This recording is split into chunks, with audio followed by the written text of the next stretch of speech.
மறக்காம இந்த சேனலை சப்ஸ்கிரைப் பண்ணுங்க, பக்கத்தில் இருக்கிற பெல் பட்டனை கிளிக் பண்ணுங்க. கிராவிடேஷனல் பொட்டென்ஷியல்னு சொல்லி சொல்றோம். ஈர்ப்பழுத்தம். ஈர்ப்பழுத்தம் என்றால் என்ன? ஈர்ப்பழுத்தம் என்றது என்னன்னு சொன்னா, ஒரு முடிவிலி தூரத்தில் இருந்து ஈர்ப்பு புலத்துக்குள்ள ஓரலகு திணிவை கொண்டு வரத்துக்கு ஈர்ப்பு புலத்துக்கு எதிராக செய்யப்பட வேண்டிய வேலைதான் ஈர்ப்பழுத்தமாக இருக்க போகுது. சரியா? அப்போ வடிவா கவனிச்சுக்கொள்ளுங்க.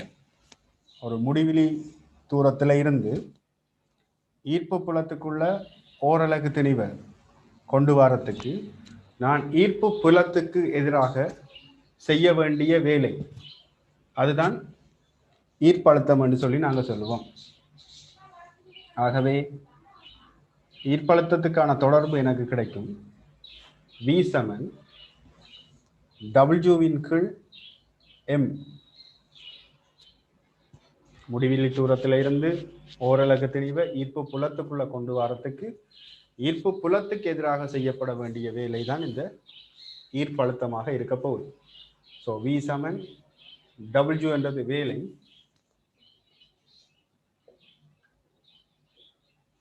இங்க M என்றது இந்த திணிவு. அப்ப எனக்கு ஈர்ப்பழுத்தத்துக்கான தொடர்பு வந்துட்டு V சமன் W கீழ் M. எப்பவும் இந்த முடிவிலி தூரத்துல ஈர்ப்பழுத்தத்தினுடைய பெருமானம் வந்து பூச்சியமாக காணப்பட போகுது. சரியா? முடிவிலி தூரத்துல இந்த ஈர்ப்பழுத்தத்தினுடைய பெருமானம் பூச்சியம். இதுதான் இங்க என்ன உயர்வா இருக்க போகுது. முடிவிலியில தான் ஈர்ப்பழுத்தத்தினுடைய பெருமானம் உயர்வா இருக்கும்னு சொன்னா, இங்க வர என்ன செய்ய போகுதுன்னு சொன்னா, நாங்க எதிர்பார்க்கிற பெருமானத்திலும் பார்க்க குறைந்த பெருமானங்கள் தான் இங்க காணப்பட போகுதுண்டா. உயர்வே பூச்சியம்ண்டா இங்க வர பூச்சியத்தை விட குறைவானதுன்னு சொன்னா மறை பெருமானத்தில்தான் காணப்பட போகுது. சரியா? இதுல ஈர்ப்பழுத்தம் என்றது ஒரு எண்ணிக்கணியம். இது உங்களுக்கு கட்டாயம் தெரிஞ்சிருக்கணும். ஈர்ப்பழுத்தம் என்றது ஒரு எண்ணிக்கணியம்.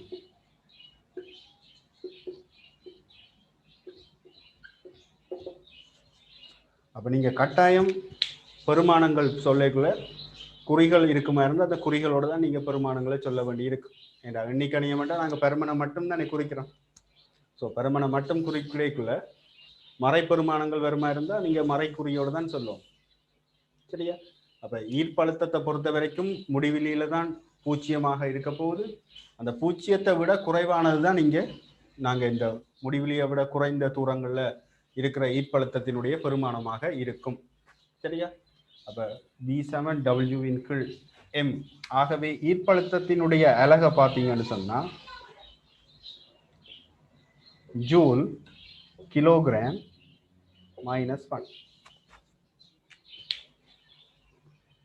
V சமன் W கீழ் M. V அலகு ஜூல் கிலோகிராம் -1.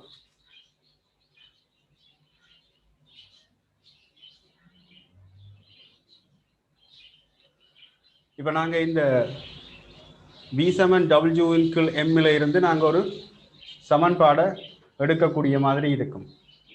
அந்த சமன்பாட்டினுடைய வடிவம் எங்களுக்கு எப்படி கிடைக்க போகுதுன்னு சொன்னா V சமன் -GM கீழ் R என்ற தொடர்பு எனக்கு கிடைக்கப்பெறும். இந்த மைனஸ் என்னத்தை குறிக்குதுன்னு சொன்னா, இந்த பூஜ்ஜியத்திலும் விட குறைவான பெருமானம் தான் இந்த முடிவிலி தூரத்திலும் பார்க்க குறைந்த தூரத்தில் இருக்கிற ஈர்ப்பு அழுத்தத்தினுடைய பெருமானங்களா இருக்கும். அதுதான் இந்த மைனஸ் குறிக்குது. நாங்க எதிர்பார்க்கிற பெருமானத்திலும் பார்க்க மிக மிக குறைவான பெருமானம். சரியா? பூஜ்ஜியத்திலும் விட குறைவான பெருமானம் என்றால் பூஜ்ஜியத்தை விட குறைவான பெருமானம் எப்பவும் மறை பெருமானமாக தான் இருக்க போகுது. ஆகவே ஈர்ப்பழுத்தத்துக்கான தொடர்பு V சமன் -GM கீழ் R என்ற தொடர்பால தான் நாங்க இங்க குறிப்போம். ஸோ இதுக்கு உங்களுக்கு நிறுவல் எல்லாம் தேவையில்லை. நாங்கள் நேரடியாக இந்த சமன்பாடை பிரயோகிக்க மட்டும் தெரிஞ்சா போதும். அப்ப ஈர்ப்பழுத்தம் என்றது ஒரு எண்ணிக்கணியம் என்று உங்களுக்கு தெரிஞ்சிருக்கணும். சரியா? அதுக்குரிய தொடர்பு வந்து இவ்வாறு கிடைக்கப்பெறும். இதை வேணுமென்றா இருக்கா நோட் பண்ணிக்கொள்ளுங்க.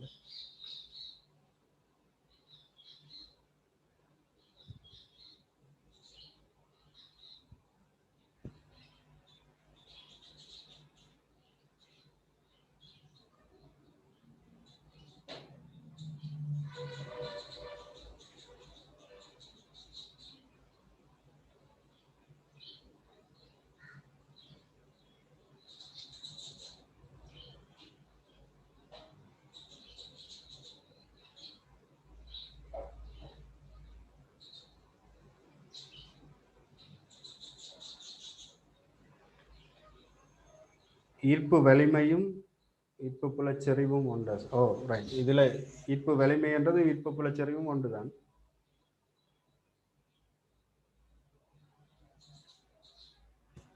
V7 minus GM over R. R square வராது, அது வந்து ஈர்ப்பு புலச்சரிவுக்குரியதான் GM over R square. So ஈர்ப்பு அழுத்தம் மட்டும் வந்தா V7 minus GM over R.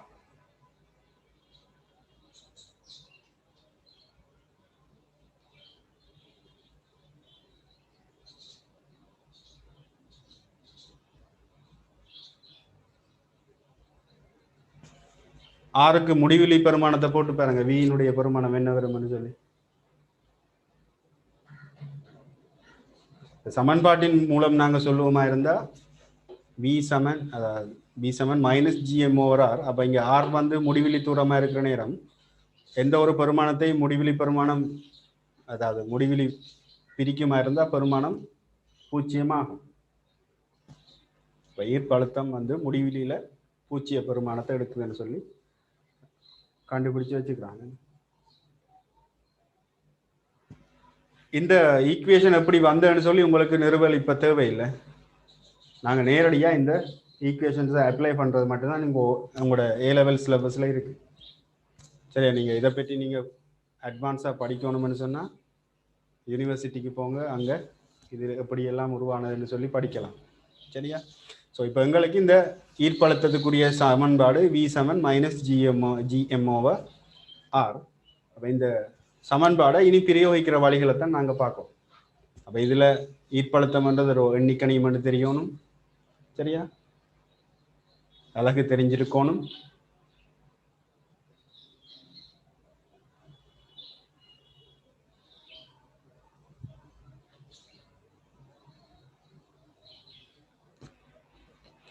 Okay, அடுத்தது நாங்க பார்ப்போம் ஈர்ப்பழுத்த வேறுபாடு.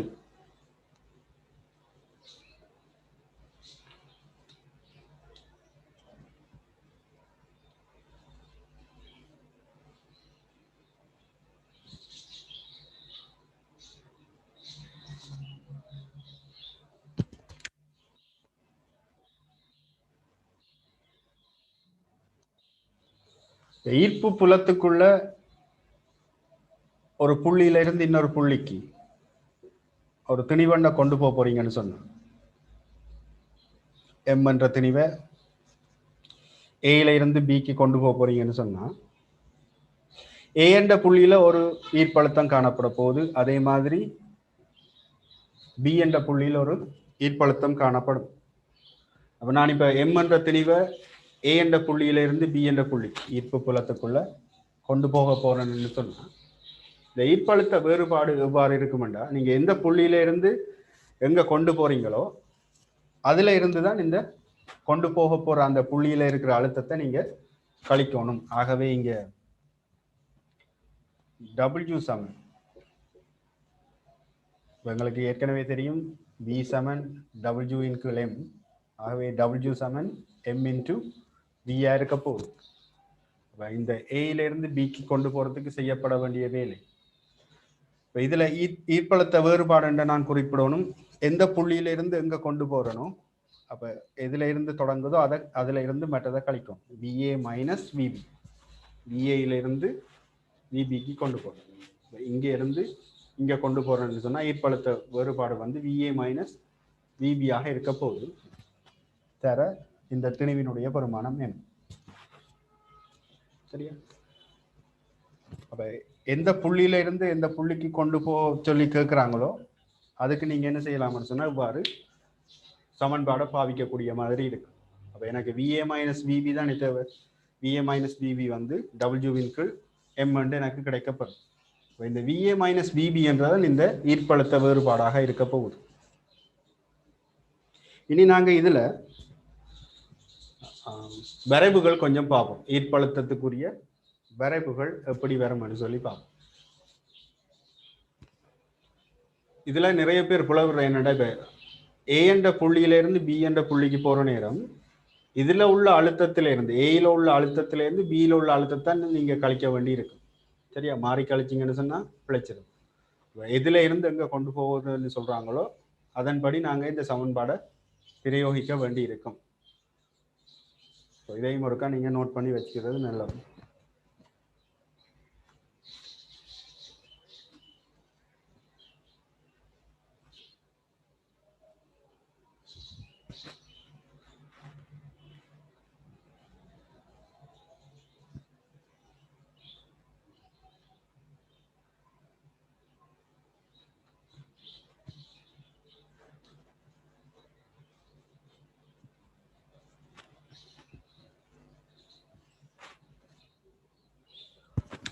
ஓகே, நாங்க இப்ப இந்த சமன்பாடுக்குரிய வரைவை கீறி பார்ப்போம்.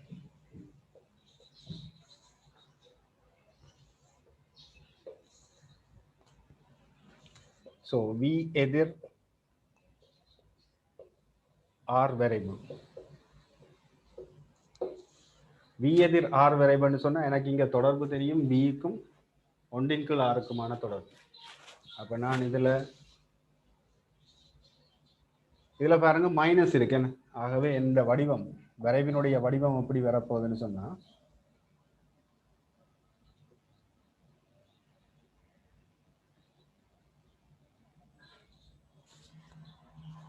இப்ப இதுல ஆறுக்கு பூஜ்ஜியத்தை போட்டு பார்ப்போம். ஆறுக்கு பூஜ்ஜியத்தை போட்டு பார்த்தா இங்க என்ன வரும், எனக்கு வி வந்து முடிவிலியாக வரப்போகுது.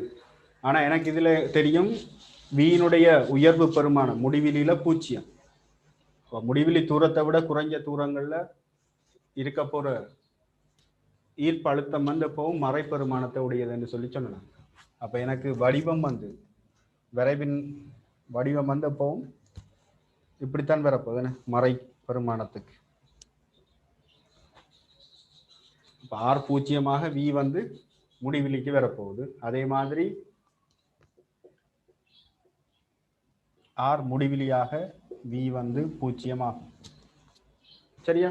ஈர்ப்பழுத்தம் எப்பவும் 0 விட குறைவான பெருமானம் என்றா மறை பெருமானமாக தான் இருக்க போகுது. ஆகவே ஆர் அதிகரிக்க அதிகரிக்க இங்க வந்து எங்களுக்கு விரைவு வந்து இவ்வாறு கிடைக்கப்படும். இங்க முடிவிலி, இங்க முடிவிலி,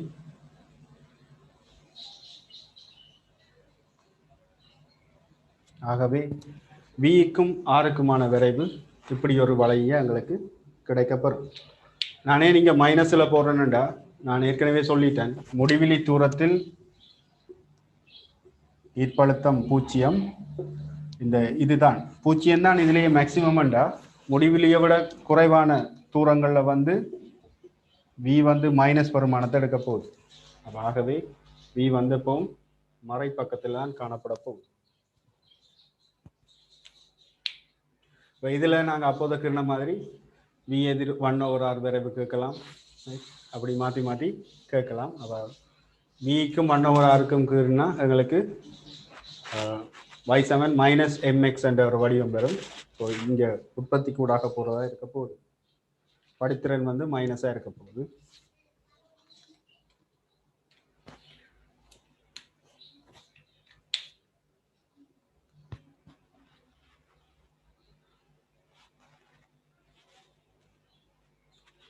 அப்போ இதில் நாங்கள் இப்போ விக்கும் 1/rக்கும் குறிப்போம் கிராஃப் குறினோம்னு சொன்னால் எங்களுக்கு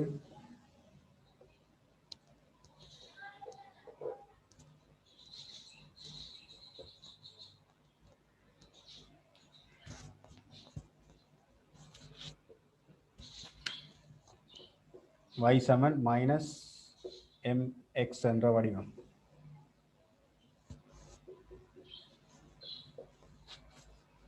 அப்படின்னு சொன்னால் எனக்கு உற்பத்தி கூடாக போகிற நேர்கோடு. இங்கே படித்திறன் வந்து மறை, ஆகவே கிடையாச்சோட ஆக்கிற கோணம் விரிகோணமாக இருக்க போகுது. சரியா? கூடுதலாக எம்சிக்யூல இப்படியான சின்ன சின்ன கிராஃபுகளை வச்சுக்கொண்டு தான் உங்கள்கிட்ட கேள்விகள் எல்லாம் கேட்பாங்க.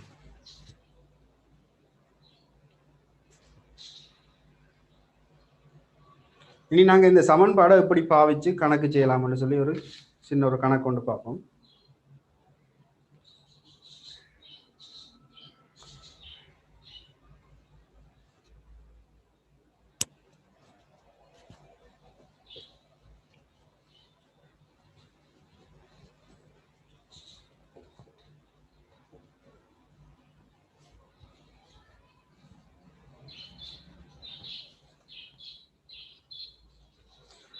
10 கிராம் திணிவினால் 10 சென்டிமீட்டர் தூரத்தில் உண்டாக்கப்படும் ஈர்ப்பழுத்தம் யாதுன்னு சொல்லி கேட்குறாங்க.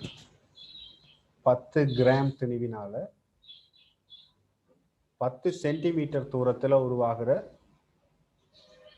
ஈர்ப்பழுத்தம் யாதுன்னு சொல்லி கேட்குறாங்க. அப்போ எனக்கு சமன்பாடு தெரியும், V சமன் மைனஸ் GM/R. அப்போ இங்கே மைனஸ் ஜியினுடைய பெருமானம் 6.67 தர 10⁻11 தர இங்கே M வந்து 10 கிராம். அப்போ கிராம கட்டாயம் கிலோகிராமாக மாற்றணும். ஆகவே 10⁻3 அதன் கீழ் R தூரம் 10 சென்டிமீட்டர், அதை மீட்டருக்கு மாற்றணும் 10⁻2. ஆகவே எனக்கு ஈர்ப்பழுத்தத்துக்கான பெருமானம் கிடைக்கப்படும். பாருங்க, இதில் 10⁻2 மேலே போச்சுதுன்னு சொன்னால் 10⁻3, இங்கே 10⁻3 இல்லாமல் போயிடும். 6.67 தர 10⁻12. சரி, ஈர்ப்பழுத்தத்துக்கான அலகு நாங்கள் ஏற்கனவே பார்த்தோம், ஜூல் கிலோகிராம் -1. அப்போ கட்டாயம் இதில் நீங்கள் இந்த மறைக்குறி கட்டாயம் போடணும். மீன் ஈர்ப்பழுத்தம் ஒரு எண்ணிக்கணியம் என்று சொல்லியாச்சு. அப்போ இங்கே இந்த மறைக்குறி கட்டாயம் இருக்கணும். கடைசி விடை கொடுக்கக்குள்ள இவ்வாறு மைனஸ் இல்லாமல், மறைக்குறி இல்லாமல் விடை கொடுப்பீங்களா இருந்தால் இந்த விடை வந்து உங்களுக்கு பிழை வேண்டு தான் போடுவாங்க. ஏண்டா இது ஒரு எண்ணிக்கணியம், கட்டாயம் குறி முக்கியம்.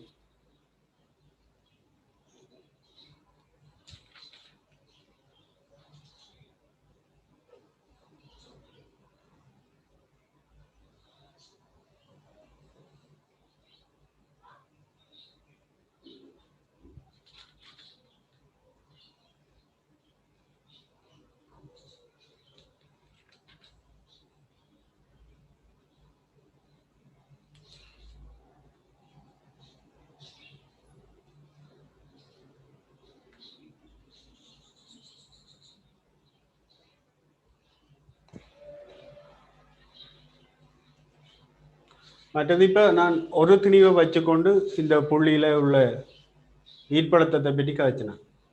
இப்போ இந்த புள்ளியை சுற்றி வர ஒன்றுக்கு மேற்பட்ட திணிவுகள் வச்சுட்டு அந்த புள்ளியில் உள்ள ஈர்ப்பு அழுத்தத்தை கேட்டால் இது எண்ணிக்கணியம் தானே. ஆகவே அந்த திணிவுகளுக்கும் இந்த புள்ளிக்கும் இடையிலான தூரங்கள் உங்களுக்கு தரப்படுமா இருந்தால் நாங்கள் நேரடியாக இந்த சமன்பாடை பாவிச்சு கிடைக்கப்படுற ஒவ்வொரு ஈர்ப்பழுத்தத்தையும் மொத்தமாக கூட்டுவோமா இருந்தால் அதுதான் என்னவா இருக்க போகுதுன்னா இந்த புள்ளியில் உள்ள மொத்த ஈர்ப்பழுத்தமாக காணப்பட போகுது.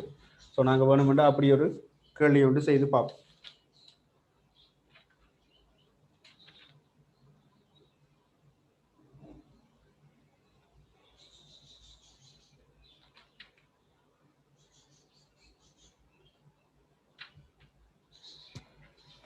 இப்ப ஒழுங்கான அருகோணியினுடைய உச்சியில வந்து திணிவுகள் கொஞ்சத்தை வைக்கப்படும்.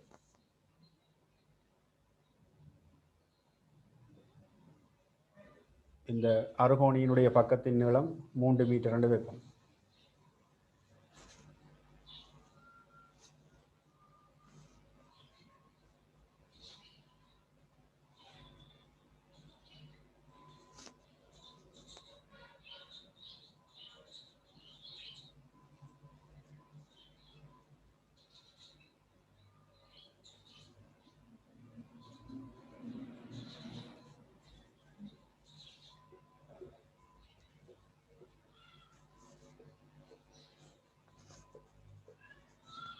இந்த ஒழுங்கான அருகோணியினுடைய மையத்தில் இருக்கிற ஈர்ப்பழுத்தம், மொத்த ஈர்ப்பழுத்தம் எவ்வளவுன்னு சொல்லி கேட்குறாங்க. இப்போ ஒவ்வொரு உச்சியிலையும் வைக்கப்பட்டிருக்கிற திணிவுகளினுடைய பெருமானம்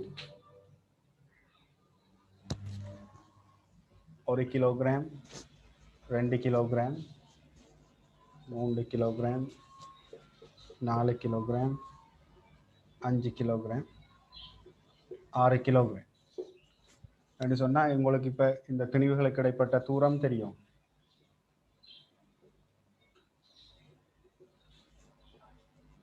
இதன் மையத்தை நான் O என்று போடுறேன். மையம் ஓவில் ஈர்ப்பழுத்தம் யாது?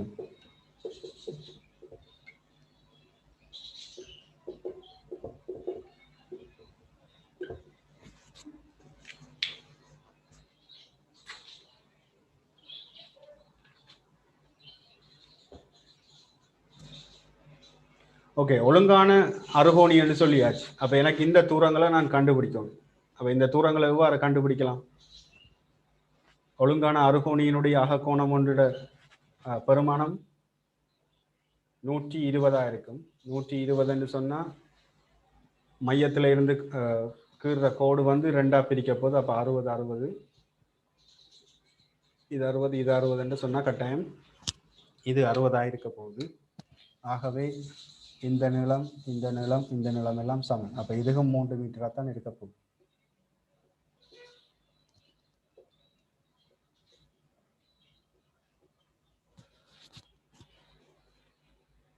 ஆகவே ஓவில் இருக்கிற ஈர்ப்பழுத்தத்துக்கான தொடர்பு முதலாவது -G 1 கிலோகிராமின் கீழ் 3 மீட்டர் -G 2 கீழ் 3. அப்போ இதில் நான் பொது எடுக்கக்கூடியதை பார்த்தீங்கன்னு சொன்னால் -G கீழ் 3 பொது எடுத்தா எனக்கு என்ன செய்யும்?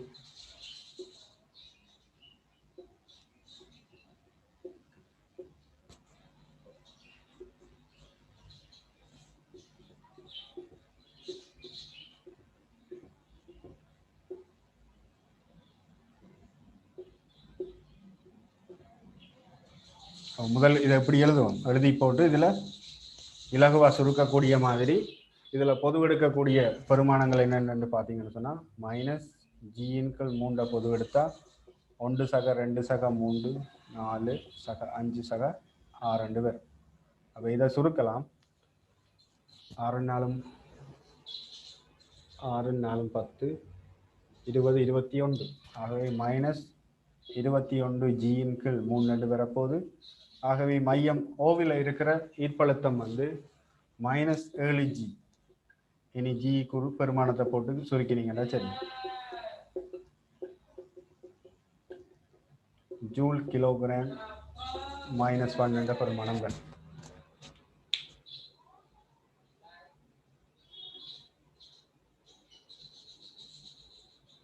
அப்போ உங்களுக்கு எந்த புள்ளியில ஈர்ப்பழுத்தம் கேட்குறாங்களோ அந்த புள்ளியை சுற்றியுள்ள மொத்த திணிவுகளாலையும் வர தனித்தனி ஈர்ப்பழுத்தங்களை வந்து கண்டுட்டு மொத்தமாக கூட்டி விட்டீங்கன்னு சொன்னால் அதுதான் அந்த புள்ளியில் உள்ள மொத்த ஈர்ப்பழுத்தமாக காணப்படும்.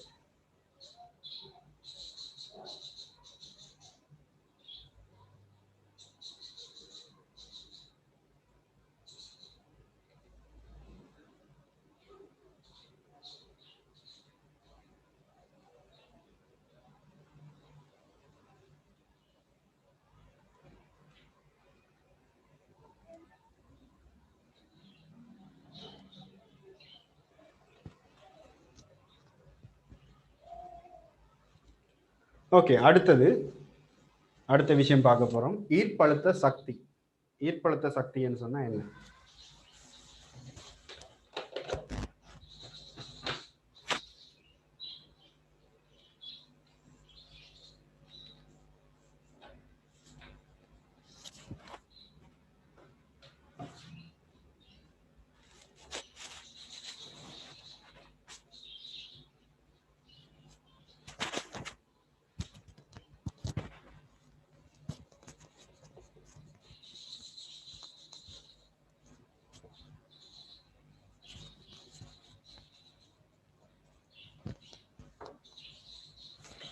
இப்போ நாங்கள் முடிவிலில இருந்து ஓரளவுக்கு தெளிவாக கொண்டு வரத்துக்கு ஈர்ப்பு புலத்துக்கு எதிராக செய்யப்பட வேண்டிய வேலை ஈர்ப்பழுத்தம் என்று பார்த்தனாங்க. இப்போ ஈர்ப்பு புலத்துக்குள்ள எம் திணிவை கொண்டு வரத்துக்கு நான் ஈர்ப்பு புலத்துக்கு எதிராக செய்யப்பட வேண்டிய வேலை தான் ஈர்ப்பழுத்த சக்தியாக இருக்க போகுது.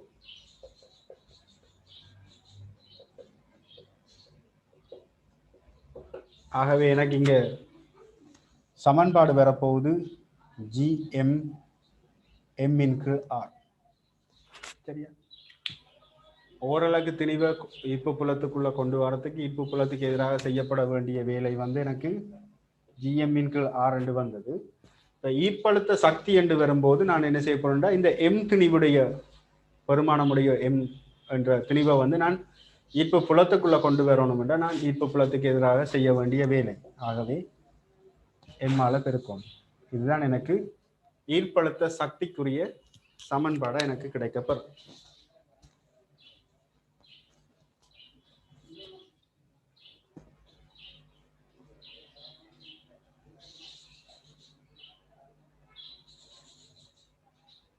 இப்போ இந்த ஈர்ப்பழுத்த சக்தியை வந்து நாங்கள் பார்த்தோம்னு சொன்னால் மறைமுகமாக இதில் ஒரு அழுத்த சக்திக்குரிய தொடர்பை நான் என்னால் பெறக்கூடிய மாதிரி இருக்கும். இப்போ நாங்கள் G7 GM இன்டு R வர்க்கம் சொல்லி போட்ட மாதிரி இருந்தால் இங்கே நாங்கள் GM இன்டு Rக்கு பதிலாக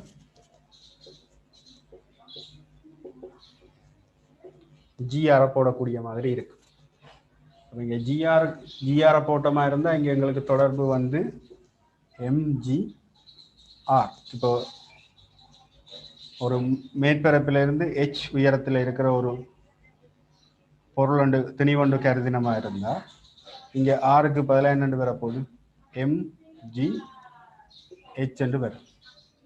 சரி, இந்த ஈர்ப்பழுத்த சக்தி வந்து எங்களுக்கு மறைமுகமாக ஒரு அழுத்த சக்தியை குறிக்கிற மாதிரி நாங்கள் இதை இப்படி எழுதிக்கொள்ளலாம்.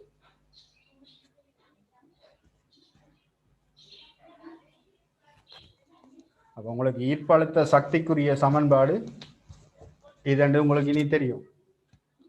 கேள்வி கேட்கக்குள்ள ஈர்ப்பு அழுத்தம் கேட்குறாங்களா இல்லது ஈர்ப்பழுத்த சக்தி கேட்குறாங்களான்னு சொல்லி நீங்கள் வடிவாக கவனிக்கணும். இந்த அவசரத்தில் நாங்கள் ஈர்ப்பழுத்தம் கேட்குற இடத்துல ஈர்ப்பழுத்த சக்தியையும் ஈர்ப்பழுத்த சக்தி கேட்குற இடத்துல ஈர்ப்பழுத்தத்துக்கான சமன்பாடையும் போட்டு கணக்கை செய்து விட்டுட்டு வந்துடும். சரியா? ஸோ அப்போ கவனிச்சு கொள்ளணும் கேள்வியில் என்ன கேட்குறாங்கன்னு சொல்லி.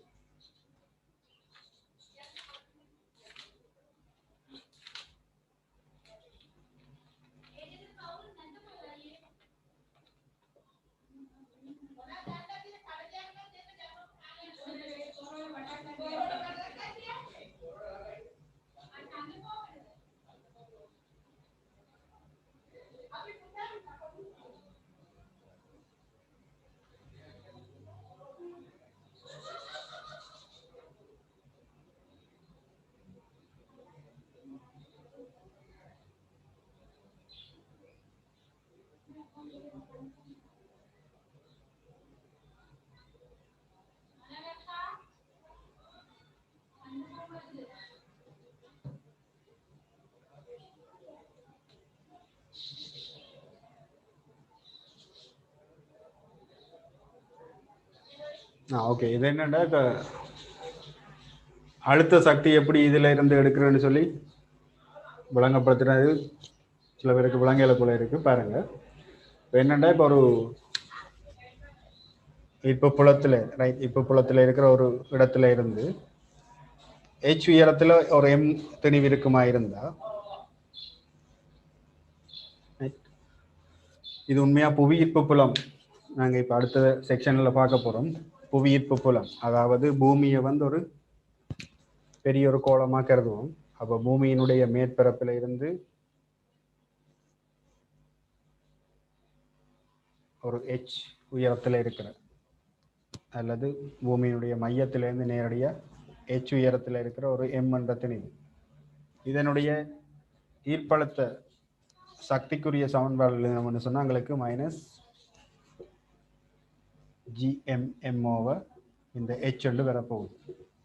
அப்ப இதுல இவருக்கு ஒரு உயரத்தில் இருக்கிறாருன்னு சொன்னா கட்டாயம் ஒரு அழுத்த சக்தி ஒன்று காணப்படும். அப்ப அந்த அழுத்த சக்தியை வந்து நான் இதுல இருந்து நிறுவக்கூடிய மாதிரி இருக்கும். அது என்னன்னு சொன்னா இப்ப இந்த இடத்துல இருக்கிற ஈர்ப்பு புல செறிவுக்கான தொடர்பு எழுதினோம்னு சொன்னா GM H வர்க்கம். சரியா?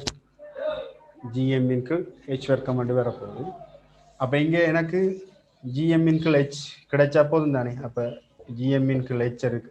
H வர்க்கத்துல H வச்சுக்கொண்டு மிச்ச H இங்க குறுக்கு பெருக்கம் பண்ணினா எனக்கு GM Hக்கு பதிலாக நான் இப்ப GH என்று பிரதியிடக்கூடிய மாதிரி இருக்கும். ஆகவே இதுல இந்த சமன்பாடுல GM Hக்கு பதிலாக GH பிரதியிட்டா இங்க ஒரு M இருக்கு. ஸோ இந்த வடிவம் வந்து ஒரு அழுத்த சக்திக்குரிய வடிவமாக வரும். பாருங்க, MGH. நாங்கள் மெக்கானிக்ஸில் படித்த அழுத்த சக்தி MGH என்ற ஒரு வடிவத்துக்கு எங்களுக்கு இது கிடைக்கப்படும். சரியா? ஸோ அப்போ நாங்கள் ஈர்ப்பு புலச்சரிவு நாங்கள் இப்போ அடுத்து புவியீர்ப்பு புலம் படிக்க போகிறோம். இப்போ இதுக்கு அடுத்ததான் நாங்கள் அதுதான் படிக்க போகிறோம். ஸோ அதில் இதை வேணுமென்று அவங்களுக்கு நான் எப்படி வருதுன்னு நிரூபிக்கார். ஸோ சின்ன விஷயம் தான் இதுதான். ஈர்ப்பு புலச்சரிவை வந்து எழுவாய் மாற்றம் செய்து அதில் இருந்து கொண்டு போய் பிரதியிற வேலை மட்டும் செய்தா சரி.